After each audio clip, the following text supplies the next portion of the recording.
दोस्तों स्वागत है आप सबका एक बार फिर से हमारे यूट्यूब चैनल में। दोस्तों इलेक्ट्रॉनिक ड्राइंग हमारी लगभग 3 क्लास हो चुकी थी क्योंकि चैप्टर काफ़ी बड़ा है, इसलिए मैं इसकी अलग से ऑफलाइन वीडियो बना के अपलोड कर रहा हूँ। ठीक है, तो आप सभी लोग इसको ऑफलाइन पूरा देखेंगे ताकि आपको पूरा ही चैप्टर अच्छे से समझ आ सके, क्योंकि काफ़ी इंपॉर्टेंट चैप्टर है। काफ़ी सारे इसमें डायग्राम है जो कि आपके एग्जाम आ सकते हैं, क्योंकि जो आपके 4 से 5 इलेक्ट्रॉनिक के चैप्टर थे, जैसा कि basic electronics, power electronics, oscillator and circuit, digital electronics, वो सभी चैप्टर का एक इन्होंने चैप्टर बनाया है ईडी में और उसको उसमें सारे डायग्राम दे दिए हैं। तो अपन को क्या करना है, ये चैप्टर इसलिए अच्छे से पढ़ना है। सो अभी तक जितना हमारा कंप्लीट हुआ है उसके आगे मैं आपको कंप्लीट करवा देता हूँ। ये देखो हमने यहाँ तक पढ़ लिया था। ये एन टाइप और पी टाइप के पी एन जंक्शन डायोड मैंने दोनों आपको फॉरवर्ड बायस और रिवर्स बायस वाले डायग्राम बना दिए थे। अब हम लोग पढ़ेंगे half wave, full wave, rectifier. देखो हाफ वेव, फुल वेव और ब्रिज रेक्टिफायर रह गया था, वो मैं भी आपको बता दूंगा। ठीक है, कि ब्रिज रेक्टिफायर कैसे कार्य करता है। अब यहाँ देखिए डायोड की संख्या हाफ वेव में मैंने आपको क्लियरली बताया था 1, फुल वेव में 2 और ब्रिज रेक्टिफायर में 4 होते हैं। ट्रांसफार्मर टाइप की बात करूँ तो देखिए हाफ वेव में फुल ट्रांसफार्मर काम में लेते हैं, जबकि फुल वेव में हम लोग एक ट्रांसफार्मर के 2 हिस्से कर लेते हैं। और फिर अगर ब्रिज रेक्टिफायर की बात करें तो वहाँ पे भी पूरा ट्रांसफार्मर काम में आता है। चलिए अब बात करते हैं उच्चतम वोल्टेज के संदर्भ में। अगर बात करें हाईएस्ट वोल्टेज आउटपुट मान कितना होता है डीसी का, 0.318 मैक्सिमम वोल्टेज। और हम बात करें फुल वेव में 0.636 मैक्सिमम वोल्टेज, और फुल वेव में भी ब्रिज रेक्टिफायर में भी 0.6। यानी कि आप एक चीज़ ध्यान रखना, हमेशा फुल वेव और ब्रिज रेक्टिफायर में वैल्यू लगभग बराबर ही रहती है। देखिए अगला अगर वोल्टेज आरएमएस के संदर्भ में डीसी आउटपुट वोल्टेज देखिए, यहाँ 0.5 वी आरएमएस है, जबकि यहाँ 0.9 वी आरएमएस है।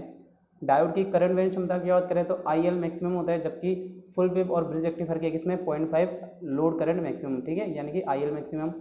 बात करें अगर पीक इन्वर्स वोल्टेज की, peak inverse voltage half voltage के केस में वीएम होता है और फुल ब्रिज रेक्टिफायर के केस में भी वीएम होता है, जबकि फुल वेव के केस में 2 वीएम। तो ये सारी चीज़ें ना आपसे कहीं ना कहीं पूछी जाएंगी।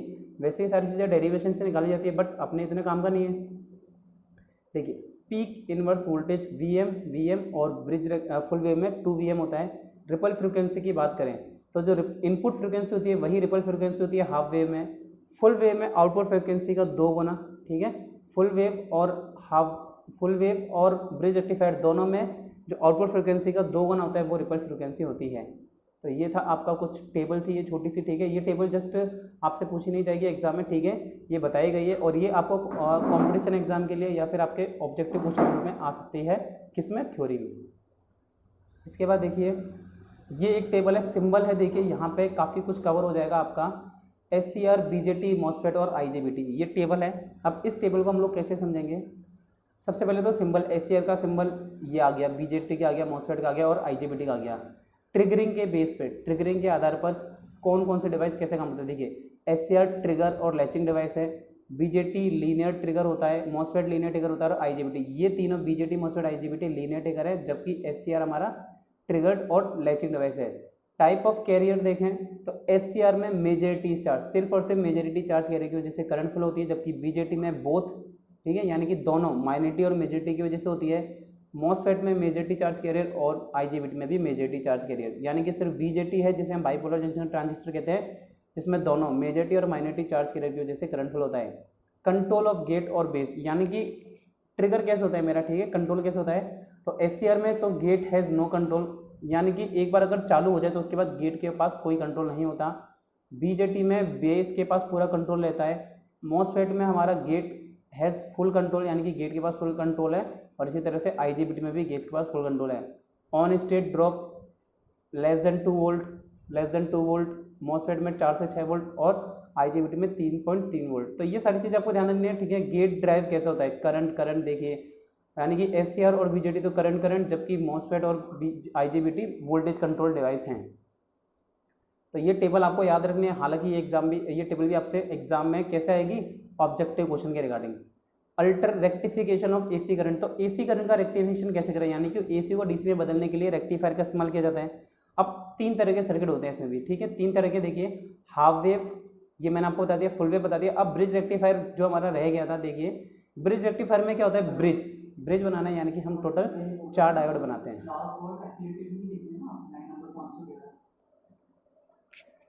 हम लोग यहाँ पे 4 डायोड का इस्तेमाल करते हैं ब्रिज रेक्टिफायर के अंदर। टोटल इन चारों डायोड को ब्रिज के केस में, ठीक है, ब्रिज के साथ कनेक्ट कर देते हैं। देखिए कैसे कनेक्ट है, D1, D2, D3, D4, D1, D2, D3, D4। एक चीज़ हमेशा ध्यान रखेंगे, अगर आप डायग्राम बना रहे हैं तो D1 और D2 का जो डायोड का मुंह है यानी कि डायरेक्शन है एक तरफ रहनी चाहिए और D3 D4 की डायरेक्शन एक तरफ रहनी चाहिए, बहुत इंपॉर्टेंट है। ये वाला डायग्राम सबसे ज़्यादा बार एग्जाम में पूछा गया है, ठीक है, फुल ब्रिज रेक्टिफायर, क्योंकि हाफ वेव फुल वेव बहुत आसान होता है, full wave bridge rectifier hard होता है, इसलिए बार बार यही डायग्राम आपसे पूछा जाता है।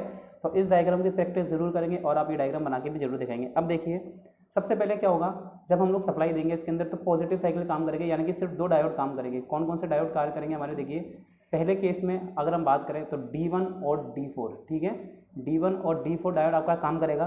तो देखिए उस टाइम पे क्या होगा, जूम करके देख लेते हैं हम लोग थोड़ा सा। उस टाइम पे हमारे सिर्फ और सिर्फ D1 और D2 D3 पहले देख लेते, पहले केस में अगर D4 पॉजिटिव और नेगेटिव है तो ये सप्लाई आएगी D4 से निकलेगी। देखिए पॉजिटिव से कनेक्ट है यानी कि फॉरवर्ड बायस की तरह कनेक्ट हो गए, और उस टाइम पे इस टाइम पे जब हम पॉजिटिव नेगेटिव सप्लाई देंगे ना तो सिर्फ D4 D2 और D3 फॉरवर्ड बायस होंगे, जबकि D1 D4 रिवर्स बायस हो जाएंगे। अब जब रिवर्स बायस हो गए तो वो चलेंगे ही नहीं, ठीक है, वो रिवर्स बायस में चलेंगे ही नहीं, इसीलिए हमने उन्होंने क्या करा, D2 और D3 से कंडक्शन करा लिया। तो देखिए ये यहाँ एंटर हुए, फिर लोड के थ्रू अगेन ये यहाँ से एंटर हो जाते हैं करंट में और फिर हमारे दोबारा आ जाते हैं, यानी कि पहली कंडीशन में D2 और D3 रन होते हैं और इनसे हमें एक वेवफॉर्म मिलती है जो कि पॉजिटिव वेवफॉर्म आती है, क्योंकि ये फॉरवर्ड बायस में चला। उसके बाद हम लोग क्या करेंगे, D1 D4 को रन कराना है तो सप्लाई चेंज कर देंगे, ऊपर नेगेटिव और नीचे पॉजिटिव आ जाएगा। उस टाइम पे देखिए क्या होगा, D1 और D4, अब देखिए करंट फ्लो होगी पॉजिटिव से, तो देखिए P पॉइंट पे अगेन पॉजिटिव करंट आ गई, फिर यहाँ से करंट निकलेगी लोड में और अगेन P पॉइंट पे पॉजिटिव करंट आते हुए और सप्लाई में करंट वापस आ जाएगी। तो इस तरह से नेक्स्ट साइकिल में क्या होगा, पहले पॉजिटिव साइकिल थी, दूसरी नेगेटिव साइकिल में D1 और D4 फॉरवर्ड बायस में आ जाएंगे। पहली साइकिल में क्या होगा, पहली जो पॉजिटिव साइकिल है, मान लीजिए यहाँ पे आपने पॉजिटिव साइकिल दी तो पहली कंडीशन में D1 D4 रिवर्स बायस में होंगे। दूसरी कंडीशन में जब आप यहाँ पे नेगेटिव साइकिल दोगे तब क्या हो जाएगा, D1 और D4 फॉरवर्ड बायस में हो जाएंगे, तो ये आपको पॉजिटिव वेवफॉर्म दे देंगे। तो देखिए पहली साइकिल में पॉजिटिव साइकिल में क्या हुआ, D1 और D3 फॉरवर्ड बायस में थे, फिर नेक्स्ट साइकिल में D1 D4 फॉरवर्ड बायस में आ गए। तो ऐसे ही साइकिल चलती रहेगी और आपको पॉजिटिव वेवफॉर्म मिलती रहेगी और उस पॉजिटिव का आप एक एवरेज निकाल के अपनी DC वेवफॉर्म हमारे पास अचीव हो जाएगी। तो देखिए पॉजिटिव ही मिल रही है ना, यानी कि एक ही साइकिल मिल रही है, तो इनका पीक टू पीक वैल्यू निकाल के आप पॉजिटिव साइकिल निकाल सकते हैं। तो ये होता है फुल वेव ब्रिज रेक्टिफायर। मैंने आपको हाफ वेव और फुल वेव बना दिया, पर bridge rectifier same to same है, तो ये आप अपने प्रैक्टिस करेंगे, ठीक है, घर पे ही, काफ़ी ईजी है, ज़्यादा हार्ड नहीं है। अब आता है फिल्टर सर्किट। तो फिल्टर क्या काम करता है, रेक्टिफायर ने क्या करा, AC को DC में कन्वर्ट कर दिया। रेक्टिफायर ने AC को DC में, अगर मान लो आपको डायरेक्टली DC चाहिए कहीं पे उपयोग में करने के लिए, तो क्या वो DC प्योर होती है, नहीं, उस DC में काफ़ी सारे फिल्टर होते हैं, तो उस DC को फिल्टर करके आपको प्योर DC प्राप्त करने के लिए हम लोग क्या करते हैं, फिल्टर लगाते हैं। देखिए यहाँ आप क्या करते हैं, AC इनपुट देते हैं, AC इनपुट जाता है फुल वेव रेक्टिफायर में और रेक्टिफायर के बाद फिल्टर में जाता है ताकि हमें प्योर DC प्राप्त हो सके, ठीक है। देखिए ये लोड लगा रखा है किसी तरह का, जिस भी लोड को आप DC दे रहे हैं, तो फिल्टर सर्किट। अब फिल्टर सर्किट अलग अलग तरह के होते हैं, ठीक है, फिल्टर सर्किट बहुत तरह के होते हैं, C यानी कि capacitor filter, RC filter, RL filter, pi filter, T filter. सबसे पहला है C फिल्टर। C फिल्टर में कैपेसिटर लगाते हैं, ध्यान रखना कैपेसिटर जब भी आप कनेक्ट करोगे पैरेलल में, रेजिस्टेंस को आप चाहे सीरीज पैरेलल में कनेक्ट कर लो और इंडक्टर हमारा सीरीज में कनेक्ट होगा। तो देखिए ज़्यादातर केस में, ठीक है, अभी कैपेसिटर फिल्टर है तो हमने पैरेलल में कैपेसिटर कनेक्ट कर दिया, ये हो गया पैरेलल कैपेसिटर। अभी मैं आपको डायग्राम भी बता देंगे। अब इससे होगा क्या, देखिए waveform of output of capacitor filter. तो देखिए पॉजिटिव वेवफॉर्म ली थी, मगर इसने भी उसमें क्या करा, पीक टू पीक निकाला। तो सारे फिल्टर जो हार्मोनिक थे उनको इसने नेग्लेक्ट करते हुए देखिए पीक टू पीक निकाल के इसने प्योर आपको DC प्रोवाइड कर दी। तो फिल्टर का काम क्या होता है, प्योर DC प्रोवाइड करना। अब आता है सीरीज RC फिल्टर। तो क्या करा मैंने, सीरीज में तो रेजिस्टेंस कनेक्ट हो गया और पैरेलल में आप शंट में उसके साथ आपका क्या कनेक्ट हो गया, कैपेसिटर। तो सीरीज यानी कि रेजिस्टेंस और कैपेसिटेंस का कॉम्बिनेशन सीरीज में कनेक्ट हो जाता है फुल वेव ब्रिज रेक्टिफायर के साथ, फुल वेव रेक्टिफायर के साथ। तो ये हो गया RC फिल्टर। नेक्स्ट आएगा आपका series inductor filter. Series inductor filter के बाद आएगा इंडक्टर कैपेसिटर फिल्टर, यानी कि इसे कहते हैं चौक इनपुट फिल्टर या फिर टैंक सर्किट भी कहा जाता है। तो ये आ गया यहाँ पे, इस तरह से कनेक्ट हो गया। सो डायग्राम बहुत इजी है, फिल्टर सर्किट के भी डायग्राम आपके एग्जाम में पूछे जा सकते हैं, ठीक है। तो डायग्राम ध्यान रखने बहुत आसान है। Output waveform of RC series filter. देखिए अगर RC सीरीज फिल्टर है आपका, RC सीरीज फिल्टर में वेवफॉर्म भाई आपको मिलनी तो DC है, बट वो भी आपको प्योर, क्योंकि उसने क्या करा, पीक टू पीक आपकी वेवफॉर्म निकाल ली। पाई फिल्टर सर्किट या फिर हम इस TT लिखा है, या इसे हम पाई फिल्टर कहते हैं। पाई फिल्टर में क्या होगा, दो कैपेसिटर के साथ हमें इंडक्टर का कॉम्बिनेशन, क्योंकि देखिए ये आपका सीरीज में ही रहेगा, इंडक्टर सीरीज में कनेक्ट रहेगा, जबकि कैपेसिटर पैरेलल में कनेक्ट करेंगे, तो दोनों कैपेसिटर को पैरेलल में कनेक्ट करके निकाल लिया अपन ने। ये हो गया पाई या फिर टीटी फिल्टर, हम लोग मगर पाई फिल्टर के नाम से ही पढ़ेंगे। चलिए, सो ये डायग्राम हो गया आपका फिल्टर सर्किट का, ठीक है। सारे डायग्राम आप लोगों को देखने हैं और खुद से बनाने, मैं भी आपको बना के भी दिखा दूंगा। सो चलिए दोस्तों, अभी मैंने आपको फिल्टर सर्किट के बारे में बता दिया था, अब मैं आपको दिखा देता हूँ कि फिल्टर सर्किट के जितने भी डायग्राम आप कैसे बना सकते हैं, ठीक है। कुछ ज़्यादा ईजी हार्ड नहीं है, ईजी है। सबसे पहले आपको क्या करना है, देखिए यहाँ पे आपको AC इनपुट देना है, तो आप लोग ऐसे लिख देंगे AC इनपुट, ठीक है। एक ही डायग्राम में आप कैसे प्रैक्टिस कर सकते हैं। AC इनपुट के बाद सीधे जो सप्लाई जाएगी वो रेक्टिफायर में जाएगी, तो एक बड़ा सा बॉक्स लेना है और देखिए ये आपने बना दिया रेक्टिफायर। इसके अंदर आप लिख सकते हैं ये है आपका रेक्टिफायर, तो यहाँ पे मैंने रेक्टिफायर लिख दिया, यानी कि ये मेरा बन गया रेक्टिफायर। इस रेक्टिफायर के बाद आप मान लीजिए आपका C फिल्टर है, सीरीज C फिल्टर है, तो क्या करेंगे, डायरेक्टली हम लोग कैपेसिटर को कनेक्ट कर देंगे, ठीक है। ये देखिए मैंने कैपेसिटर को डायरेक्टली कनेक्ट कर दिया, आप इसे थोड़ा सा बीच में बना लेंगे हम लोग, तो ये बन गया C फिल्टर, ठीक है। साइड में डेड डैश करके थोड़ा सा इसे अलग से हम दिखा देंगे, फिर डेड डैश करने से क्या हो गया, ये थोड़ा सा हमारे को अलग से दिख गया। इसके बाद हमें क्या करना है, लोड कनेक्ट करना है। लोड को हम RL कहते हैं, ठीक है, रजिस्टिव लोड है। RL का मतलब क्या होता है, रजिस्टिव लोड, यानी कि जो मेरा लोड की जो इसकी पदार्थ की पर इसकी जो प्रकृति निर्भर करती है, ये रजिस्टिव लोड है। और इसके बाद देखिए आपको सीधे सीधे क्या मिल जाएगा यहाँ पे, यानी कि जो लोड है यहाँ आपको आउटपुट में DC वोल्टेज मिल रहा है, आउटपुट में क्या मिल रहा है, DC वोल्टेज मिल रहा है। तो ये दोस्तों आपका क्या है, सीरीज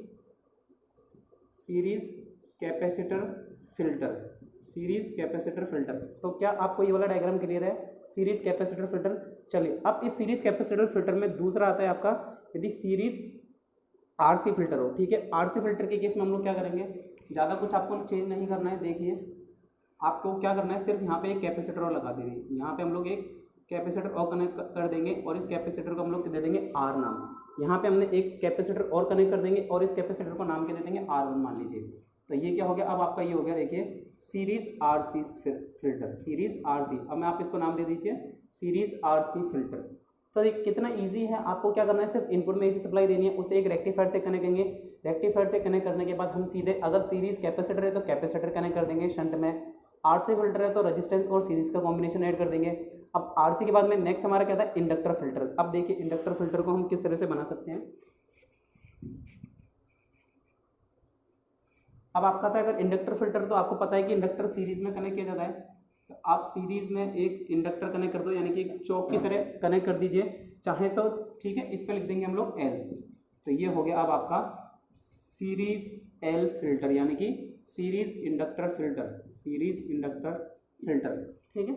ये हो गया आपका। बाकी पूरा डायग्राम सेम रहने वाला है, ठीक है, इसलिए मैं आपके सामने बार बार डायग्राम नहीं बना रहा हूँ। चलिए नेक्स्ट हम लोग देखेंगे, अगर आपको कहते हैं सीरीज LC फिल्टर बनाइए, सीरीज LC फिल्टर आप बनाइए, तो देखिए उस केस में ज़्यादा कुछ नहीं करना, जो इंडक्टर बनाया था उसी के साथ में हम लोग एक कैपेसिटर बना देंगे, उसी के आगे शंट में, और ये लीजिए दोस्तों आपका बन गया series LC filter, series LC filter. इसे हम लोग क्या कहेंगे, सीरीज LC फिल्टर, ठीक है। ये हमारा बन गया सीरीज LC फिल्टर। नेक्स्ट अगर हम लोग बात करते हैं कि पाई फिल्टर, ठीक है, पाई फिल्टर आप लोगों को दिखाया था अभी मैंने थोड़ी देर पहले डायग्राम दिखाया था। अब इसका डायग्राम बना के देख लेते हैं। ये सारे डायग्राम आपको प्रैक्टिस करने बनाने, तभी आप लोगों को अच्छे से समझ आएगा, अदरवाइज आपको समझ नहीं आने वाला है, ध्यान रखिए। पाई फिल्टर में क्या करेंगे, दो कैपेसिटर शंट में कनेक्ट रहते हैं और उसके बीच में एक इंडक्टर कनेक्ट रहता है। तो देखिए यहाँ पे हम लोग क्या करेंगे, एक और कैपेसिटर लगा देंगे, ठीक है। ये कैपेसिटर C2, ये कैपेसिटर C1, और ये इंडक्टर एक ही है, इसलिए मैं इसका नाम रखूंगा L। C1 C2 दो अपने कैपेसिटर कनेक्ट कर दे, तो आपका क्या बन गया दोस्तों, हमारा बन गया ये पाई फिल्टर। तो इसे ही आप पाई फिल्टर के नाम से जानते हैं, ठीक है। ये डायग्राम हो गया आपका कंप्लीट, किसका, फिल्टर्स का, ठीक है। आप इसे फुल वेव भी कह सकते हैं, फुल वेव रेक्टिफायर, ठीक है, नाम फुल वेव रेक्टिफायर भी रख सकते हैं। तो यहाँ तक आपका फिल्टर का क्लियर हो गया। अब हम नेक्स्ट टॉपिक पढ़ते हैं, जो ट्रांजिस्टर्स वगैरह है उसके बारे में डायग्राम देखते हैं। सो चलिए, अब हमारा नेक्स्ट क्या है, ट्रांजिस्टर। ट्रांजिस्टर किस तरह से वर्क करता है, सबसे इंपॉर्टेंट चीज़ क्या है हमारे लिए कि ट्रांजिस्टर किस तरह से वर्क करता है। तो ट्रांजिस्टर बेसिकली एक 3 टर्मिनल वाली एक्टिव डिवाइस होती है। ट्रांजिस्टर क्या होता है, एक 3 टर्मिनल वाली एक्टिव डिवाइस होती है, जिसका उपयोग हम लोग स्विचिंग कार्य और ऑक्सीलेशन वगैरह के लिए, प्रवर्धन व ऑक्सीलेशन सर्किट में किया जाता है। ट्रांजिस्टर भी 2 तरह का होता है, आपको मैंने बता दिया था, PNP और NPN। PNP और NPN टाइप के ट्रांजिस्टर आप लोगों को ध्यान होना चाहिए। PNP ट्रांजिस्टर में एरो अंदर की तरफ होता था और NPN में एरो बाहर की तरफ होता था। तो ये जो दोनों डायग्राम है, मैंने आपको अच्छे से सिंबल बना रखे हैं, आपको ये डायग्राम याद होने चाहिए, ठीक है। ये डायग्राम हम दोबारा बना के नहीं बताएंगे, ये वो डायग्राम है जो आपको मैं काफ़ी और बता चुका हूँ, तो आपको ध्यान रहने चाहिए। अब देखिए, अगर एक ट्रांजिस्टर एक ऐसी युक्ति है जिसे मैं स्विच की तरह भी काम में ले सकता हूँ, तो कैसे भाई स्विच की तरह काम में लूँगा। सबसे पहले बात देखिए, मैं बैटरी से सप्लाई देनी पड़ेगी पहले तो, क्योंकि उसे लो वोल्टेज देना पड़ता है, तो बैटरी से आपने सप्लाई दी, V1 बैटरी से रियोस्टेट के थ्रू हमने सप्लाई दी, सीधे गई कहाँ पे, ट्रांजिस्टर Q1 में, ट्रांजिस्टर Q1 में सप्लाई गई। अब ये देखिए, क्योंकि एरो बाहर की तरफ है, यानी कि ये एक NPN तरह का ट्रांजिस्टर है, इसमें 3 टर्मिनल होते हैं, इमीटर, बेस व कलेक्टर। यानी कि इमीटर से तो हमारा इनपुट जाता है, तो देखिए ये स्विच है। अब जैसे ही अगर इस स्विच को मैं दबा दूंगा तो क्या सप्लाई जाने लग जाएगी, सप्लाई जाने लगेगी इमीटर में, इमीटर से सप्लाई जाएगी, बेस कंट्रोल करेगा और कलेक्टर के थ्रू आउटपुट में जाएगी। तो आउटपुट में मैंने एक लैंप कनेक्ट कर दिया है, पावर सर्किट बैटरी लगा दिया, टोटल इस पावर को कंट्रोल करने के लिए एक मैंने बैटरी भी कनेक्ट कर रखी है। तो ये है आपका ट्रांजिस्टर को एक सर्किट की तरह कैसे हम लोग काम में ले सकते हैं। तो इसका डायग्राम काफ़ी आसान है। ये अगर आपके पास आ जाए कि ट्रांजिस्टर का स्विच के रूप में उपयोग करते हुए एक चित्र बनाइए, तो आप ये वाला चित्र बनाएंगे, मगर हमारे सामने इतना इजी तो आएगा नहीं, ठीक है। अब ट्रांजिस्टर की बायसिंग, यानी कि ट्रांजिस्टर को 3 तरह से बनाते थे हम लोग। कैसे था, कॉमन बेस, कॉमन कलेक्टर और common emitter, common base, common collector और इमीटर। तो देखिए, सबसे पहला है कॉमन बेस का डायग्राम। ये देखिए, ये आपके सामने आपको डायग्राम दिख रहा होगा, कॉमन बेस का है। इसमें भी हमने कॉमन इमीटर और कॉमन कलेक्टर का बनाया है, कॉमन NPN PNP टाइप का, NPN और PNP टाइप का। अब देखिए, ये जिसमें एरो बाहर की तरफ निकल रहा है, जिसमें एरो बाहर की तरफ निकल रहा है वो आपका क्या है, NPN। और जहाँ एरो अंदर की तरफ आ रहा है, देखिए इसमें एरो अंदर की तरफ है, तो ये हो गया PNP टाइप का, PNP और NPN टाइप का। इसके बाद कॉमन इमीटर आएगा। कॉमन इमीटर का भी डायग्राम देख लीजिए, तो इमीटर वाला टर्मिनल यहाँ पे मैंने कॉमन कर दिया, इमीटर वाला टर्मिनल कॉमन कर दिया, तो ये हो गया कॉमन इमीटर। अगेन ये NPN और ये वाला PNP हो गया। इसके बाद कॉमन कलेक्टर का, तो ये कॉमन कलेक्टर की पूरी ये सारी जो वर्किंग है ना, मैं आपको दोबारा से नहीं समझाएंगे।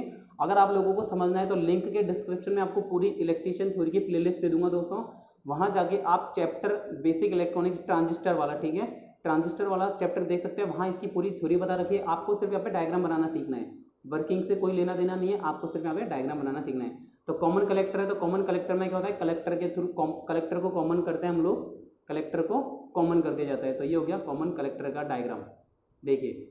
उसके बाद कॉमन इमीटर एम्पलीफायर, अभी आगे डायग्राम आगे क्या, कॉमन इमीटर एम्पलीफायर के सर्किट डायग्राम किस तरह से बनेगा। तो ये डायग्राम मैंने आपको बोले थे इतने याद नहीं रखने, वहाँ पे तो याद नहीं रखने, मगर दोस्तों यहाँ पर ये वाला डायग्राम याद रखना पड़ेगा। और नेक्स्ट आएगा आपका क्लास A एम्पलीफायर, ठीक है, देखिए क्लास A एम्पलीफायर है। इसके बाद आपका आएगा class B push pull amplifier, इसकी वेवफॉर्म बनाएंगे, चलिए। और सीरीज रेगुलेटर वर्किंग प्रिंसिपल, तो हम लोग पहले ये वाले डायग्राम कंप्लीट कर लेते हैं, ठीक है, सारे के सारे पहले हम लोग ये वाले डायग्राम कंप्लीट कर लेते हैं। Common base, common collector, common emitter वाले डायग्राम देख लेते हैं, चलिए। चलिए, अब हम लोगों को डायग्राम बनाना है ट्रांजिस्टर के बारे में। ट्रांजिस्टर के 3 कॉन्फ़िगरेशन होते हैं बेसिकली, आप सभी को पता होना चाहिए, कॉमन इमीटर, कॉमन बेस और कॉमन कलेक्टर कॉन्फ़िगरेशन। अब हम लोग सबसे पहला टॉपिक देखते हैं, हमारा कॉमन बेस कॉन्फ़िगरेशन का डायग्राम किस तरह से बनाया जाएगा। हम लोग पहले ऊपर लिख देते हैं कॉमन बेस, चलिए, अच्छा ये इंजीनियरिंग ऊपर से मिल गया।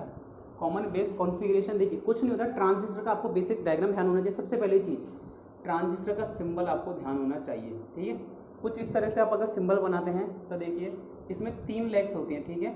हम लोग बेसिकली 3 लेग्स देखते हैं इसकी, या फिर इसके 3 टर्मिनल कह सकते हैं, 3 टांगें, आप जो भी लोकल लैंग्वेज में कहना चाहें वो कह सकते हैं। पहली जो लेग होती है इसकी, ठीक है, जो नॉर्मल सर्किट में जो कॉमन रहती है वो होती है बेस, ठीक है, वो होती है आपकी बेस। एक होते हैं इमीटर और एक होते हैं आपका कलेक्टर, ठीक है, एक कॉमन बेस, इमीटर और कलेक्टर। अब इसमें होता है एक एरो की डायरेक्शन होती है अंदर की तरफ, ठीक है, मान लेते हैं कि मेरे एरो की डायरेक्शन है अंदर की तरफ, तो वो होता है आपका PNP।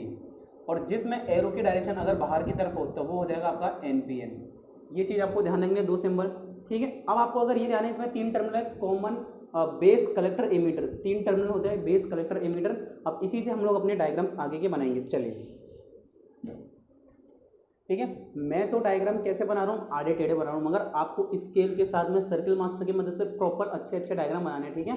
आपको बिल्कुल भी गलत डायग्राम नहीं बनाने हैं, आपको बिल्कुल अच्छे अच्छे डायग्राम बनाने हैं। चलिए, अब सबसे पहला डायग्राम हम लोग बनाएंगे कॉमन इमीटर का, ठीक, कॉमन बेस का। हमने लिख रखा है यहाँ पे, आपको नहीं दिख रहा होगा, ठीक है, मैं नीचे लिख देता हूँ, देखिए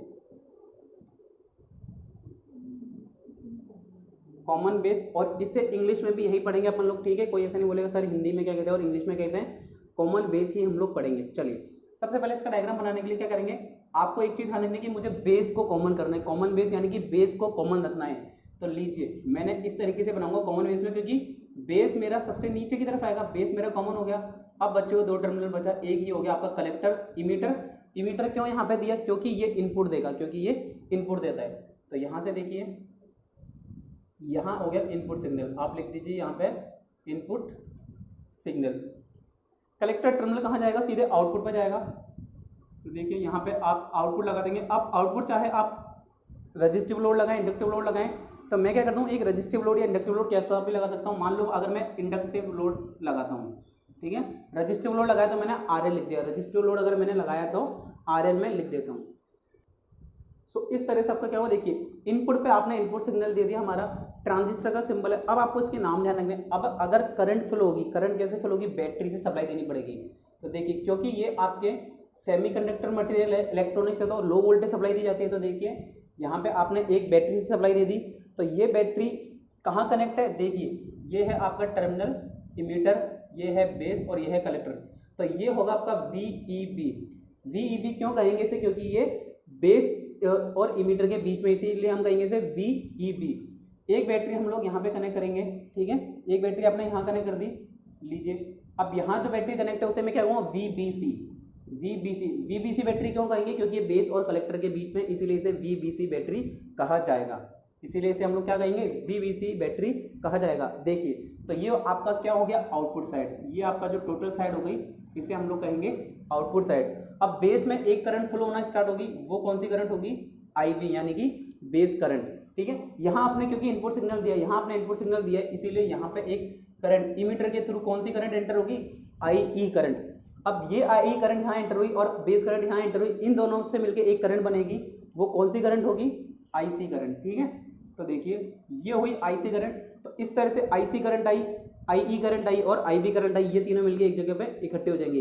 ये तीनों करंट एक जगह पे मिलकर एकत्रित हो जाएंगी, ठीक है। तो ये आपका डायग्राम किस चीज़ का हो गया, कॉमन बेस कॉन्फ़िगरेशन का।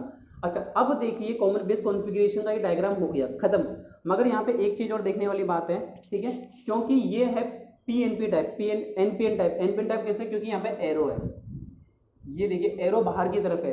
क्या आपको ये एरो दिख रहा है, ठीक है, एरो दिख रहा है, एरो बाहर की तरफ है, एरो बाहर की तरफ है, तभी तो इमीटर करंट अंदर की तरफ आ रही है, तभी तो इमीटर करंट अंदर की तरफ आ रही है। सॉरी, यहाँ पे इमीटर करंट का सिंबल कुछ इस तरीके से बनेगा, इमीटर करंट कुछ इस तरीके से बनाई जाएगी। सो इमीटर, क्योंकि ये NPN है, एरो बाहर की तरफ है, यानी कि करंट बाहर की तरफ फिर होगी, इसीलिए क्या होगा, इमीटर में करंट बाहर की तरफ दिखाई गई है और कलेक्टर और बेस से आपकी करंट आएगी। तो आपको इतनी रामायण में नहीं पढ़ना, सिर्फ आपको डायग्राम बेसिक ध्यान रखना है। अब ये तो था NPN, इसे हम लोग क्या कहेंगे, NPN common base transistor, NPN common base transistor. अब मान लीजिए अगर आपको बोले PNP कॉमन बेस ट्रांजिस्टर बनाइए, तो हम लोग डायग्राम किस तरह का बनाएंगे। देखिए PNP में ज़्यादा कुछ नहीं होगा, ये जो सेम टू सेम डायग्राम रहने वाला है, सिर्फ ये एरो अंदर की तरफ बन जाएगा। पहली चीज, एरो अंदर की तरफ बनेगा। अब एरो अगर अंदर की तरफ है तो IE से करंट एंटर करेगी, IE से करंट एंटर करेगी और IC से करंट आपकी बाहर जाएगी, IC से आपकी करंट बाहर जाएगी। ये सारे डायग्राम आपको PDF में मिल जाएंगे, तो आप वहां से इजीली देख सकते हैं। तो क्या होगा, जब PNP होगा, अभी ये NPN था, अभी आपका हो गया PNP में IE से करंट एंटर करेगी, IE से करंट एंटर करेगी और IC से बाहर निकलेगी। ये था आपका कॉमन बेस कॉन्फ़िगरेशन PNP। सो PNP और NPN आई होप आप लोगों को अच्छे से क्लियर हो गया होगा। क्लियर है ना सभी लोगों को। देखिए बहुत इजी है, ठीक है। आप लोगों को वर्किंग इसलिए बताई जा रही है ताकि आपको डायग्राम ध्यान दे सके, वर्किंग इसीलिए बताई जा रही है ताकि आपको डायग्राम ध्यान दे सके। अन्य कोई अपना कोई मोटिव नहीं है कि भाई वर्किंग में क्यों बता रहा हूँ, क्यों नहीं बता रहा हूँ, ठीक है। चलिए नेक्स्ट आपके सामने डायग्राम है, ये है कॉमन इमीटर। हमारे ने कॉमन बेस पढ़ लिया, आप कॉमन इमीटर पढ़ेंगे, ठीक है। क्योंकि टाइम को अपन बचाने के लिए मैंने फटाफट से डायग्राम बना के, ठीक है, आपके सामने डायरेक्ट वीडियो दिखा रहा हूँ। कॉमन इमीटर कॉन्फ़िगरेशन में क्या होगा, देखिए कॉमन इमीटर कॉन्फ़िगरेशन भी बहुत ईजी है, ज़्यादा हार्ड नहीं पढ़ने वाला है। कैसे, सब कुछ सेम रहेगा, बस जो इमीटर है ना उसे कॉमन टर्मिनल कर दिया जाता है, ठीक है। देखिए ये जो दोनों साइड है, इनपुट और आउटपुट साइड में, इनपुट और आउटपुट साइड में कौन सी चीज़ कॉमन है, इमीटर। बाकी बेस आपका इनपुट साइड में है और कलेक्टर आपका आउटपुट साइड में है। अब ये NPN है, NPN कैसे, क्योंकि एरो के डायरेक्शन आप देख रहे हैं बाहर की तरफ है, यानी कि ई से करंट निकल रही है, तो देखिए मैंने आई ई करंट क्या होगी, बाहर की तरफ निकलती हुई। आई ई करंट की वैल्यू आप कैसे दिखा सकते हो, बाहर निकलती हुई करंट हो गई। अब दूसरा है बेस से करंट एंटर करेगा, क्यों, क्योंकि ये है इनपुट सिग्नल आपका, यहाँ है आपका इनपुट सिग्नल, तो यहाँ आई बी करंट शो कर देंगे हम लोग। अब क्योंकि बेस से करंट आ रही है इमीटर से, क्योंकि ये एनपीएन है, इमीटर से करंट जा रही है, इसलिए बेस से हम लोगों का करंट एंटर करेगा। बेस से हमारी करंट क्या करेगी, एंटर करी। देखिए आई सी से, सॉरी कलेक्टर से आपकी करंट क्या हो गई, एंटर करी अंदर की तरफ। अपने को वर्किंग अभी इतनी समझनी है, सिर्फ और सिर्फ इतनी वर्किंग समझनी है ताकि हम लोग इसका डायग्राम ड्रॉ कर सकें। अब देखिए ये बेस की तरफ है, कहाँ है, बेस की तरफ है, इसीलिए इस बेस की तरफ है ना, इसलिए हम इसे क्या कहेंगे, वी बी बी। इस बैटरी को आप कह सकते हैं वी बी बी, और इस बैटरी को कहेंगे हम V C C. V B B और वी सी सी, इन बैटरीज को हम लोग कहेंगे। क्या आपको इन बैटरीज के नाम देखिए क्लियर है। ये डायग्राम क्या है, इतने हार्ड नहीं पढ़ने वाले। आप क्या कर सकते हैं, अगर आपको ज़्यादा प्रॉब्लम आती है किसी भी तरह से, वीडियोस को दोबारा आप रिवाइंड करके देख सकते हैं, ठीक है। वीडियोस को दोबारा रिवाइंड करके देखने से आपको अच्छे से समझ आ जाएगा। बाकी टाइम वेस्ट करना इन पे, बाकी आपको अगर अदर कोई टीचर्स हैं, मुझे पता है कि वो लोग क्या करते हैं, डायरेक्टली आपको समझा देंगे कि भाई ये डायग्राम बना दिया, याद कर लो, ये एक ट्रांजिस्टर लगा, एक बैटरी लगी, एक रेजिस्टेंस लगा, याद कर लो। बट मैं आपको इतना समझा रहा हूँ, इतना समझाने से होगा क्या कि आपको थोड़ा दिमाग में रहेगा कि हाँ यार ये वाला डायग्राम इस तरीके से बनाना है, या ये वाला डायग्राम इस तरीके से बनाना है, इससे आपको आसानी से समझ आ सकेगा। सो इतनी सी चीज़ माइंड में रखें और ये डायग्राम अच्छे से बनाएं। अब अगर बात करें पीएनपी है, ये एनपीएन था, अगर पीएनपी बोलेगा तो देखिए क्या करेंगे, एरो, सबसे पहली बात तो एरो आपका अंदर की तरफ आ जाएगा। सबसे पहले आपका अगर एरो की बात करें तो एरो आपको अंदर की तरफ शो करना है। इसके बाद अब अगर एरो अंदर की तरफ है तो क्या आई करंट की डायरेक्शन चेंज नहीं होगी, बिल्कुल होगी।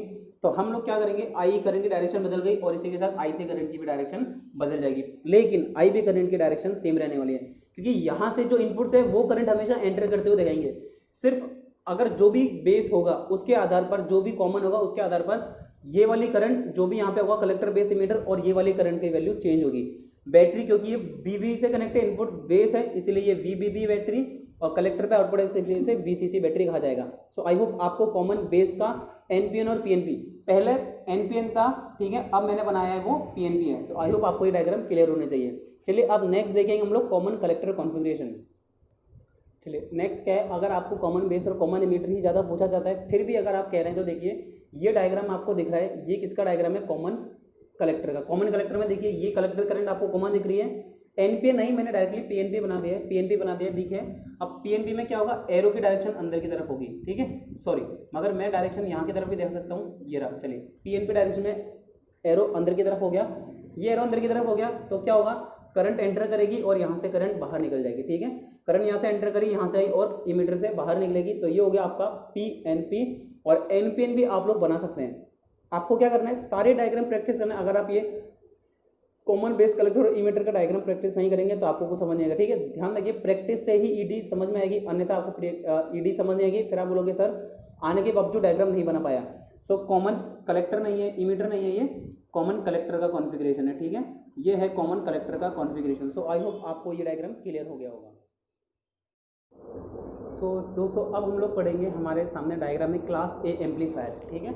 एम्पलीफायर क्या काम करते हैं, सबसे इंपॉर्टेंट चीज़ है क्लास ए एम्पलीफायर, ठीक है। मैंने आपको एम्पलीफायर पढ़ाए थे class A, class B, class C और क्लास ए बी, ये एम्पलीफायर मैंने आपको पढ़ाए थे। अब सबसे पहले हम लोगों के सामने दो एम्पलीफायर क्लास सिलेबस में, क्लास ए और class B. Class A amplifier, amplifier सबसे पहली बात करता क्या है, क्या काम है जो एम्पलीफायर हमें करके देता है, क्या ऐसा काम है जो एम्पलीफायर आपको करके देता है, यानी कि ये लो वोल्टेज सिग्नल को, मैंने आपको रेडली क्या बताया था, एम्पलीफायर लो वोल्टेज सिग्नल को हाई वोल्टेज, यानी कि मान लो कोई छोटा वोल्टेज है, सिग्नल है, यानी कि करंट वोल्टेज, उसे हाई सिग्नल में कन्वर्ट करने का काम करता है एम्पलीफायर। सिंपल सी चीज़ है, ये इसका सर्किट डायग्राम है। एम्पलीफायर में सबसे पहली चीज़ तो एक होता है आपका ट्रांजिस्टर, एक ट्रांजिस्टर का यूज़ करते हैं हम लोग। देखिए अब इस ट्रांजिस्टर के साथ रेजिस्टेंस और कैपेसिटेंस, ये है आपका कॉमन इमीटर कॉन्फ़िगरेशन के साथ। तो ये इमीटर है, ये बेस है और ये आपका कलेक्टर है, ठीक है। तो एक एक कैपेसिटर देखिए, इमीटर के साथ में हम लोगों ने, इमीटर के साथ में लो कैपेसिटी का रेजिस्टेंस और हाई कैपेसिटी का कैपेसिटर, थोड़ा सा मतलब हाई कैपेसिटी का क्या कनेक्ट करते हैं हम लोग, और भी ज़्यादा लो कैपेसिटी का मैं कह सकता हूँ कैपेसिटर कनेक्ट करा। और कलेक्टर के साथ में हम लोग बहुत ही कम कैपेसिटी का कैपेसिटर इस्तेमाल करते हैं। फिर आता है आपका बेस साइड में, बेस साइड में हम लोग दो रेजिस्टेंस पैरेलल में कनेक्ट करते हैं। देखिए एक है 47 के का, एक है 10 के का। तो ये सारा डायग्राम आपको ध्यान रखना है, सारी वैल्यूज़। अब अच्छा वैल्यूज़ भी आपको क्या ध्यान रखनी होती है, बिल्कुल दोस्तों वैल्यूज़ आपको ध्यान रखनी होती है। तो ये कुछ ही डायग्राम है इलेक्ट्रॉनिक्स में जिनकी वैल्यूज़ आपको ध्यान रखनी है। तो पहला है क्लास ए एम्पलीफायर। तो क्लास ए एम्पलीफायर का ही ध्यान रखना। देखिए यहाँ इनपुट में मैंने क्या दिया, छोटा सा सिग्नल दिया, इनपुट में मैंने छोटा सा यहाँ पे सिग्नल दिया, तो क्या मिलेगा मुझे आउटपुट में, देखिए सिग्नल मेरा एम्पलीफाई होगा यानी कि बड़ा मिल गया। तो ये था क्लास ए एम्पलीफायर, ये क्लास ए एम्पलीफायर का डायग्राम था जो कि आपको अच्छे से ड्रॉ करना है, बनाना है, ठीक है। यहाँ तो थोड़ा घिस-पिच हो गया मगर आपको वहाँ बहुत बड़ी शीट मिलेगी तो खुले में आपको बनाना है, ठीक है, प्रॉपरली इसको अच्छे से बनाना है। सो क्लास ए एम्पलीफायर मैंने कंप्लीट करा दिया। अब आता है क्लास बी एम्पलीफायर, ठीक है। इसकी wave form B, wave form आपको बनानी पड़ेगी। तो आपको पता है क्लास ए एम्पलीफायर में फुल 180 वेव फॉर्म के लिए आपको आउटपुट प्रोवाइड करता है, ठीक है। फुल 360 के लिए, फुल 360 साइकिल के लिए आपको एसी वेव फॉर्म मिलती है। किस में मिलती है? क्लास ए एम्पलीफायर में, ठीक है। इसकी कुछ वेव फॉर्म आएगी और जिससे आपको पूरा का पूरा एसी वेव फॉर्म मिलेगी फुल साइकिल के लिए। बात करें क्लास बी एम्पलीफायर में क्या होता है दोस्तों, 180। क्लास बी एम्पलीफायर में सिर्फ हमें पॉजिटिव या नेगेटिव हाफ साइकिल मिलती है। देखिए यहाँ पे एक ड्राइवर ट्रांसफार्मर मैंने कर दिया। ड्राइवर ट्रांसफार्मर से थोड़ा वोल्टेज को हम लोग स्टेप डाउन कर लेंगे। अलग अलग वैल्यू के रेजिस्टेंस कनेक्ट है। पहले मेरा ट्रांजिस्टर Q1 काम करेगा, फिर ट्रांजिस्टर Q2 काम करेगा। जब ट्रांजिस्टर Q1 काम करेगा तब रेजिस्टेंस R1 कार्य करेगा, और जब Q2 कार्य करेगा जब हमारा रेजिस्टेंस R2 काम करेगा। ये बात ध्यान रखिए। फिर जब Q1 को होगा तब मेरी देखिए करंट यहाँ से क्या है, इस डायरेक्शन में फ्लो होगी, और जब Q2 होगा तब करंट इस डायरेक्शन में फ्लो होना स्टार्ट हो जाएगी। अपोजिट डायरेक्शन में करंट फ्लो होना स्टार्ट हो जाएगी। क्यों? क्योंकि देखिए यहाँ से करंट निकलेगी तो ये अपोजिट डायरेक्शन में वर्किंग करेगा। सो ये है आपकी क्लास बी। अब क्लास बी से आपको ध्यान है, मैंने जब आपको वेवफॉर्म बनवाई थी तो या तो सिर्फ पॉजिटिव में मिलेगी आपको 180, या फिर पॉजिटिव ना मिलके आपको एक साइकिल में पॉजिटिव और दूसरी में नेगेटिव। तो 180 आपको सिर्फ एक बार में मिलेगी, एक बार की वर्किंग में आपको 180 साइकिल मिलेगी। ये होता है आपका output waveform of class B amplifier. So class A class B amplifier, ठीक है, एग्जाम में आने के चांस बन सकते हैं, इस वजह से मैंने आपको ये डायग्राम बता दिया है। तो ये डायग्राम आपको उस लिहाज से ध्यान रखना है और बना के प्रैक्टिस करना है, ठीक है। नेक्स्ट है आपके पीएनपी और एनपीएन ट्रांजिस्टर को पैरेलल में कनेक्शन करके किस तरह से डायग्राम आप बना सकते हैं, उसका भी वीडियो है, ठीक है। वो मैं आपको अभी वीडियो में बना के दिखा दूंगा किस तरह से बना सकते हैं हम लोग और कैसे इसको काम में ले सकते हैं। चलिए सो दोस्तों, मैंने आपको कॉमन देखिए ये वाला डायग्राम था। अभी हमने क्लास ए एम्पलीफायर का डायग्राम कंप्लीट कर लिया, ठीक है। सो डायग्राम आपको समझ आ सके इसलिए मैंने बना के आपको थोड़ा सा एक्सप्लेनेशन दे दी। अब देखिए इससे जो वेवफॉर्म बनेगी, देखिए अगर मैं देखूँ कॉमन जो कलेक्टर और इमीटर के बीच की वेवफॉर्म और कलेक्टर करंट के बीच हम वेवफॉर्म निकालेंगे, ठीक है, अलग अलग वैल्यूज़ पे। सो कुछ इस तरह की आएगी। और इसका अगर हम ग्राफ निकालें, इसका अगर हम डिग्री ग्राफ निकालें तो देखिए आपको कुछ इस तरह का आउटपुट में वोल्टेज मिलेगा। और ये आउटपुट वोल्टेज क्या हुआ, एम्पलीफाई हुआ है, ठीक है। पहले मैंने स्मॉल सिग्नल दिया था और ये आपको हाई सिग्नल मिल जाता है, और पूरा 360 साइकिल। सबसे बड़ी इंपॉर्टेंट चीज़ क्या है, 360 साइकिल के लिए। अब देखिए क्लास बी का डायग्राम आपने देखा अभी। सो क्लास बी का डायग्राम देखने के बाद एक चीज़ आप क्या समझेंगे कि ये भी वही कलेक्टर इमीटर के बीच का वोल्टेज और आईसी करंट के कलेक्टर करंट के बीच निकाला जाएगा। मगर यहाँ आपको आउटपुट वोल्टेज, अगर मैं इनपुट वोल्टेज देखिए, ये आपने इनपुट सिग्नल दिया पूरा एसी वेवफॉर्म दी, मगर आउटपुट में आपको सिर्फ पॉजिटिव यानी कि सिर्फ 180 डिग्री की पॉजिटिव साइकिल, फिर नेगेटिव में कुछ भी आपको आउटपुट नहीं मिलेगा, फिर अगेन पॉजिटिव साइकिल का आपको आउटपुट मिलना स्टार्ट हो जाएगा। ये होता है आपका क्लास बी एम्पलीफायर जो कि 180 डिग्री के लिए वर्क करता है, 180 डिग्री के लिए वर्क करता है। ये मैं आपको बेसिक इलेक्ट्रॉनिक्स वाला जो चैप्टर था, इलेक्ट्रॉनिक्स वाले जो 5-6 चैप्टर मैंने आपको एक्सप्लेन करते हैं वहाँ अच्छे से बता रखा है। डिस्क्रिप्शन में प्लेलिस्ट की वीडियो का लिंक दे दूंगा, वहाँ जाके आप वीडियो सर्च कीजिए और आसानी से देख सकते हैं। चलिए अब आपके सामने एक क्वेश्चन दे रखा है, ठीक है। अब काफ़ी सारे डायग्राम मैंने आपको बता दिए किस तरह से बनाने। अब आप खुद प्रैक्टिस करेंगे कि निम्न चित्र में एक 2 स्टेज का पीएनपी ट्रांजिस्टर दिखाया गया है। इस सर्किट को आरसी कपलिंग द्वारा 3 स्टेज युक्त प्रवर्धक यानी कि एम्पलीफायर के रूप में पूर्ण करें। चलिए ये देखिए, ये आपको डायग्राम दिखा दिया किसका, 2 ट्रांजिस्टर कनेक्ट है आपस में। यहाँ इन्होंने क्या करा, उसके साथ 2 रेजिस्टेंस कनेक्ट कर दिए और देखते हैं कैसा है। चलिए फिर बेस में आपने क्या करा, एक रेजिस्टेंस और एक कैपेसिटर कनेक्ट कर दिया। ये सारे अरेंजमेंट दे रखे हैं। इसके बाद ये कह रहे हैं कि इसे एक एम्पलीफायर की तरह कनेक्ट करो।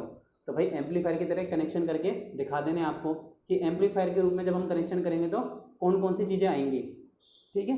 अब आपको सिर्फ ये डायग्राम याद रखना है। अब इस डायग्राम की वर्किंग हम लोग पहले ही देख चुके हैं, तो हम लोग इतना इसके अंदर पचने की जरूरत नहीं है, ठीक है।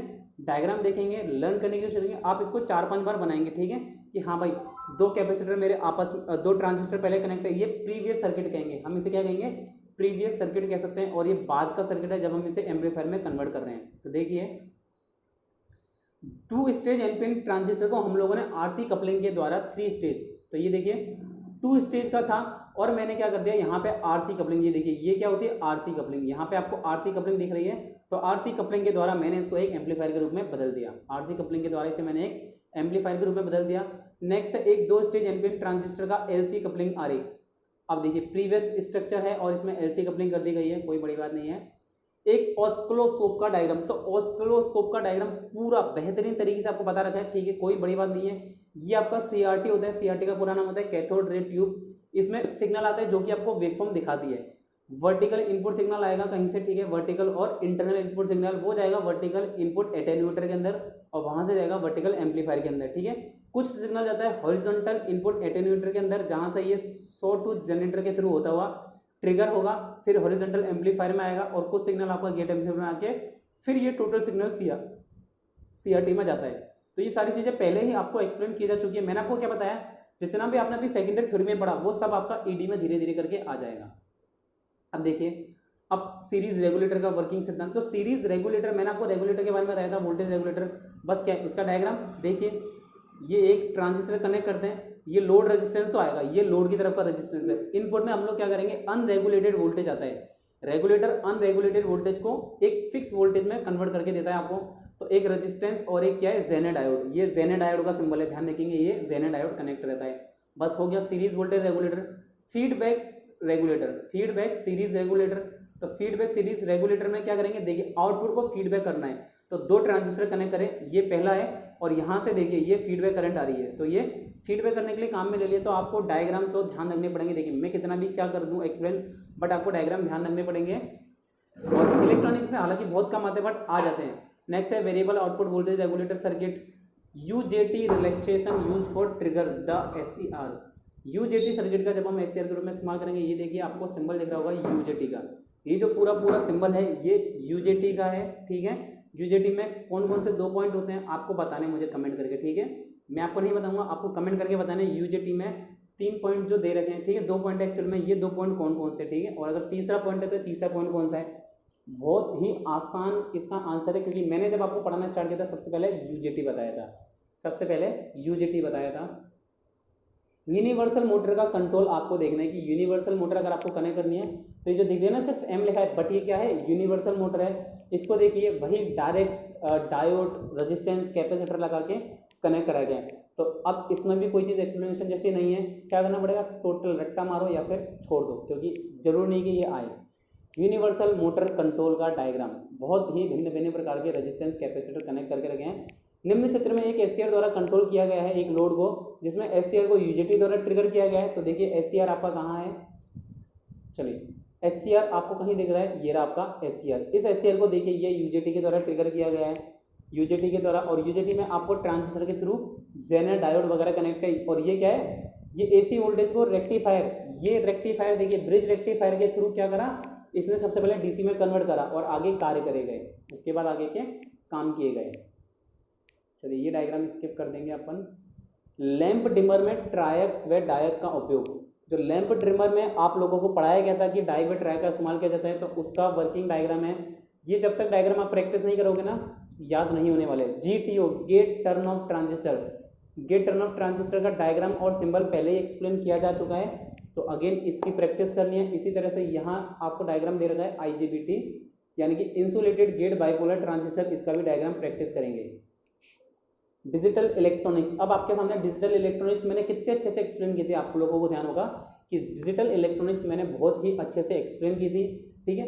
आपके सामने सिंबल आएंगे, डायरेक्टली सिंबल बहुत कम चांसेस है, ठीक है, इसमें से आए, फिर भी आप ध्यान रखेंगे। नॉट गेट का सिंबल, तो नॉट गेट का सर्किट किस तरह से होता है, नॉट गेट का सिंबल तो ये, बट नॉट गेट का सर्किट कुछ इस तरीके का था, वहाँ पे मैंने आपको सर्किट बताया था। बात करें एंड गेट की, और गेट की, तो और गेट का क्या है, जब दोनों पॉइंट हाई होंगे, जब दोनों इनपुट हाई होंगे तभी आउटपुट हाई होगा। तो देखिए दोनों इनपुट को बंद कर दिया, ठीक है, अगर दोनों इनपुट जब बंद होंगे तभी तो करंट फ्लो होगी, तो ये हो गया और गेट का सर्किट डायग्राम। फिर आता है आपका एंड गेट। एंड गेट में मैंने क्या बताया था, अगर कोई भी सॉरी ये तो वही आपका ये हो गया कि एंड गेट को अगर अपन सीरीज सर्किट के थ्रू बनाते हैं, एंड गेट का सीरीज डायग्राम किस तरह से बनाया जाएगा, यानी कि मान लो एक को अगर आपने ऑन करा, एक 0 एक 1 है, तब भी आपका क्या होगा, 0 होगा। देखिए जैसे कि और गेट का सर्किट कैसा था, देखिए और गेट में क्या है, जब दोनों हाई होंगे, मतलब कोई भी एक हो, मान लो अगर ये बंद है, सॉरी मैंने गलत बता दिया, अगर ये बंद है तो यहाँ से सप्लाई मिलेगी, और ये ओपन है और ये बंद है तो यहाँ से सप्लाई मिलेगी, और अगर दोनों ही बंद हो गए तो दोनों जगह से, यानी कि और गेट में कोई भी एक इनपुट अगर ऑन हो, एक इनपुट 1 हो तो आपको आउटपुट 1 मिलेगा। जबकि और गेट में जब दोनों इनपुट देखो, जब ये दोनों क्लोज होंगे तभी तो होगा, मान लो ये तो क्लोज है और ये ओपन है तो करंट फ्लो होगी, नहीं होगी। तो और एंड गेट में जब दोनों इनपुट हाई होंगे तभी आउटपुट हाई होगा। और ये देखिए इसका सिंबल भी आपको मैंने बताया था। फिर इसी तरह से नॉर गेट, नैंड गेट, ये सारी टेबल्स आपको याद रखनी पड़ेंगी। Truth table, JK flip flop, clock circuit, IC timer, ठीक है, हटा दो इसको, क्या करें, नहीं पूछा जाएगा आपसे आईसी टाइमर सर्किट। चलिए, सो ये आपका आज चैप्टर देखिए, काफ़ी मशक्क़त के बाद इलेक्ट्रॉनिक इंजीनियरिंग, इलेक्ट्रॉनिक ड्राइंग आपका कंप्लीट हो चुका है। सो आई होप काफ़ी सारी चीज़ें मैंने आपको एक्सप्लेन करने की कोशिश की है, जितनी करी ना वही आपके एग्जाम में आएगी। हालांकि कई बार, बहुत कम बार ऐसा चांस हुआ है कि इलेक्ट्रॉनिक्स में से आपके कोई क्वेश्चन आया हो, बट फिर भी हमें अपनी तैयारी अच्छे से रखनी है। सो थैंक यू दोस्तों, कल हम लोग अपना नया चैप्टर स्टार्ट करेंगे, शायद अर्थिंग वाला चैप्टर है। सो देखेंगे कल कौन सा चैप्टर हमें स्टार्ट करना है। चलिए, कल 10:30 बजे हमारी ठीक इंजीनियरिंग ड्राइंग की क्लास स्टार्ट हो जाएगी और 11 बजे से हम लोग अपना नेक्स्ट क्लास लेंगे थ्योरी की।